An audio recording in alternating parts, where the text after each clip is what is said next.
आबा काय म्हणाला आता पुन्हा एकदा आंदोलनाचा हात्यावरती आहे. जरांगे पाटील 20 तारखेपासून आंदोलनाला बसण्याचा इशारा दिलाय. कसं पाहता? जरांगे हे हट्टी बाळ आहे राज्य सरकारचं. कारण की कुठंतरी प्रत्येक वेळी मागणी बदलायची. आता या राज्यामध्ये 58 मराठा क्रांती मोर्चे निघले.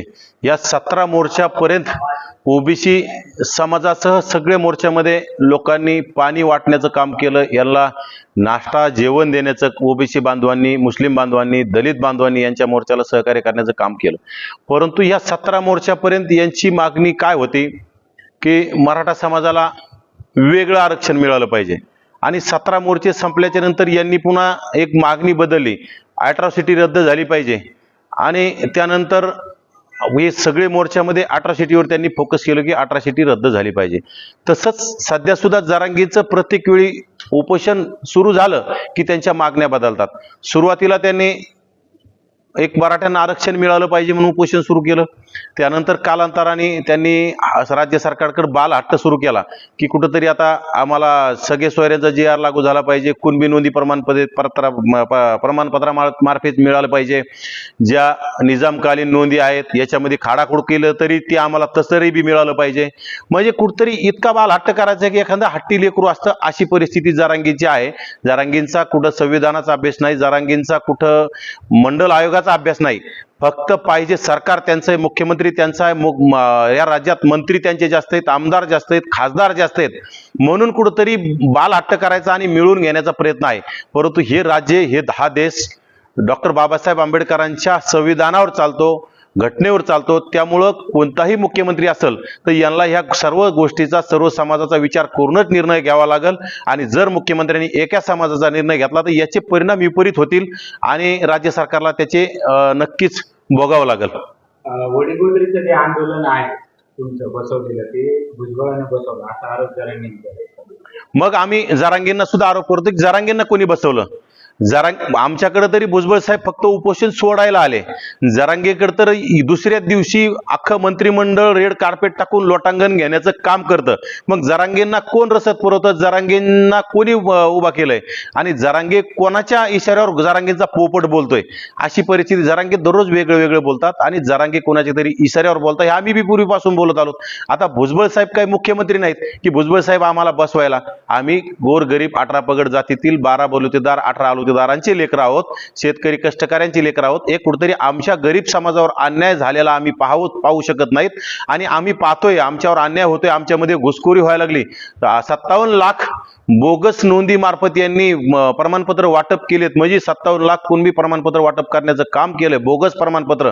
हे बी राज्य सरकारच्या पाठिंब्यावर यांनी हे प्रमाणपत्र वाटप करण्याचं काम केलंय. हे आम्हाला पाहायला योग्य वाटत नाही, म्हणून आम्ही कुठेतरी हे उपोषणाचं आंदोलन सुरू केलं होतं आणि आम्ही हे उपोषण संपवलेलं नाही. येणाऱ्या काळात राज्य सरकारने आमच्यासोबत जर कुठं दगाफटका करण्याचं काम केलं, जो आम्हाला शब्द दिलाय की 57 लाख ज्या नोंदी वाटप झाल्यात यामध्ये श्वेतपत्रिका काढू आणि या ज्या बोगस खाडाखोड केलेल्या नोंदी मार्फत प्रमाणपत्र वाटप केलेत हे रद्द करू आणि घेणारावर आणि देणारावर दोघांवरही कारवाई करू. आणि याचा कोणीतरी, याला कोणी पाठिंबा दिला अधिकाऱ्यांना हे वाटप करण्याचं कोणी, याची सुद्धा चौकशी करू असा आम्हाला शब्द दिलाय. आणि दुसरी गोष्ट, आमचा सगळ्या सोयऱ्यांचा जी अर्थ काढताच येत नाही म्हटले तर ते सुद्धा त्याच्यात जर त्यांनी शब्द फिरवला. आणि महत्वाची गोष्ट अशी आहे, येणाऱ्या काळात जर यांनी सगळ्या सोयऱ्यांचा जी आर काढला तर दलित आणि एससी आणि एसटी समाजाला सुद्धा याचं नुकसान पोहोचणार आहे. फक्त ओबीसी समाज आज सुपात आहे, जात्यात आहे, परंतु येणाऱ्या काळात एससी आणि एसटी समाज सुद्धा सुपात आहे, त्याला सुद्धा जात्यात यावं लागेल. त्याला सुद्धा हे राज्यकर्ते रगडणार आहेत जात्यामध्ये.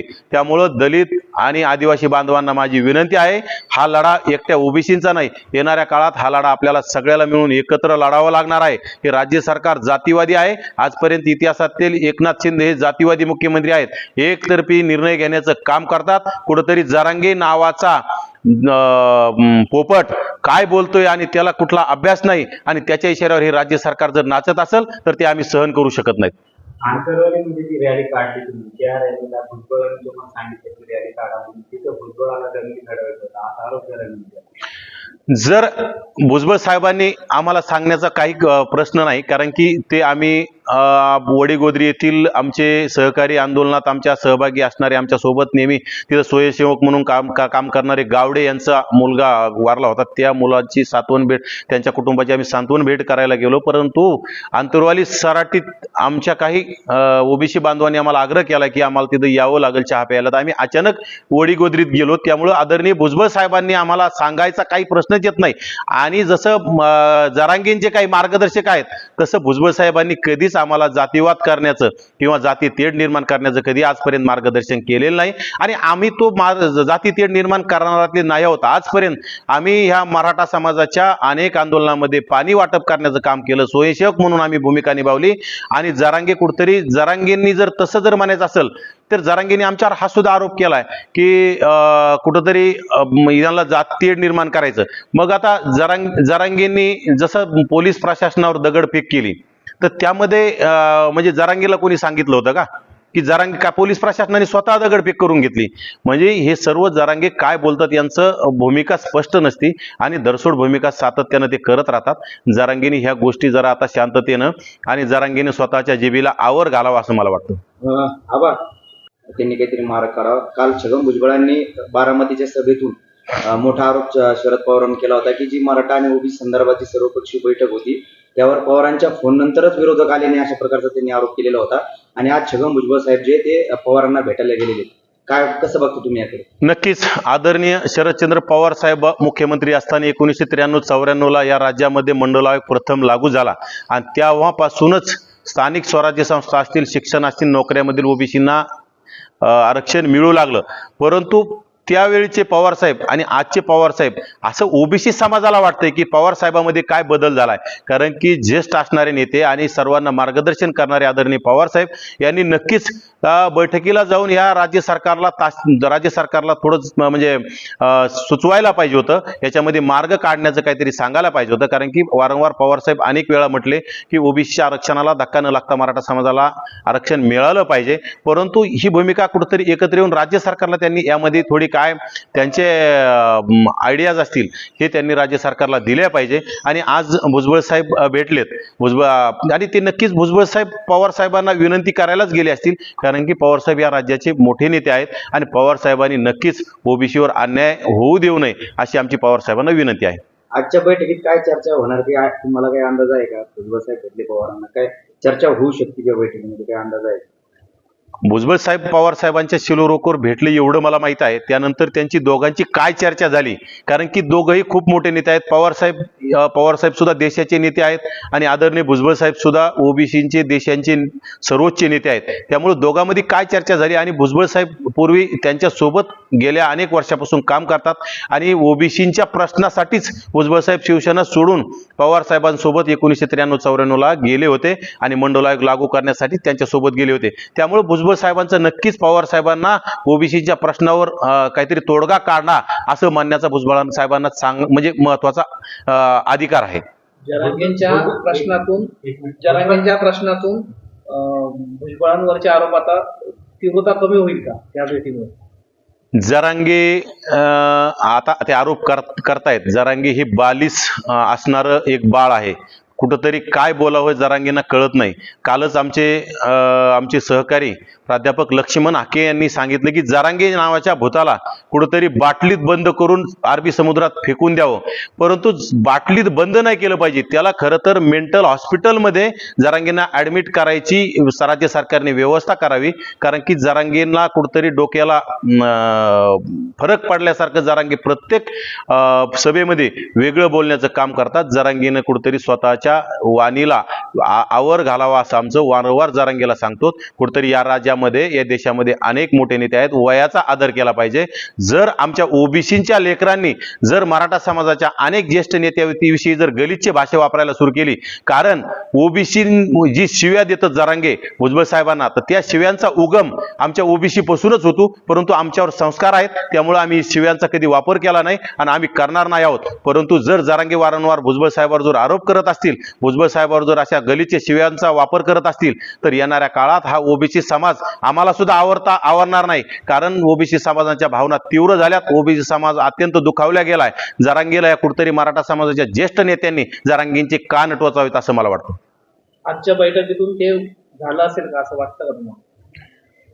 त्या विषयावर चर्चा नसेल झाली. आदरणीय भुजबळ साहेबांनी लोकनेते आदरणीय शरदचंद्र पवार साहेबांकडे विनंती केली असेल की साहेब तुम्ही यामध्ये तोडगा काढला पाहिजे. तुम्ही ज्येष्ठ आहात आणि कुठंतरी तुम्ही राज्य सरकार आणि आपण विरोधी पक्ष एकत्र येऊन हे मराठा आणि ओबीसी वादामध्ये कुठंतरी तोडगा काढला पाहिजे. कारण की सर्वच पक्षांना माझं नम्र विनंती आहे की तुम्ही इलेक्शन मोडच्या बाहेर यावं आता. कारण की 5 वर्षापासून तुम्ही फक्त विलक्षण निवडणुका डोळ्यासमोर घेऊन निर्णय घेत असाल तर या राज्याचं वाटोळं झाल्याशिवाय राहणार नाही.